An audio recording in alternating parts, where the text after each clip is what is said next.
দিদিমণি কয়েকদিন যদি বলবে ভাই তোর পলিটিক্সে অনেক হয়েছে, ছেড়ে দেবো পলিটিক্স, আমার তো ব্যবসা আছে, ওটা আছে, করে নেব। উনি বলবেন না বিবেক তোমার দরকার আছে। দেখুন উনি যতদিন আশীর্বাদ দেন, সব কিছু যা সৃষ্টি সঞ্চার হচ্ছে ওনারই আশীর্বাদ দিয়ে হচ্ছে,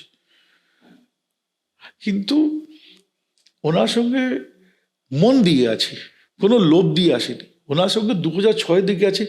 2006 মমতা বন্দ্যোপাধ্যায় কিছু ছিল না, না রেলওয়ে মন্ত্রী ছিল, না সেন্টারে পাওয়ারে ছিল, না স্টেটে পাওয়ারে ছিল, কিছু ছিল না।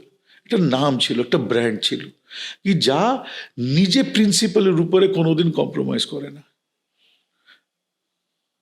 আপনি মমতা বন্দ্যোর সঙ্গে একমত হতে পারেন, না হতে পারেন, কিন্তু একটা কথা বলি আপনাকে, সিঙ্গল লেডি চিফ মিনিস্টার যার বিরুদ্ধে কোনো এজেন্সির কাছে একটা এফআইআর এর নাম অবধিকে নেই। অন্য অন্য চিফ মিনিস্টার জেল গেছে, না কোনো কোর্ট কেস চলছে, কোথায় না কোথায় কিছু না কিছু চলছে, সাম্মান আছে, হিয়ারিং আছে। মমতা বন্দ্যোপাধ্যায়ের উপরে আজকে পর্যন্ত একটা এফআইআর এর নাম অবধিকে নেই।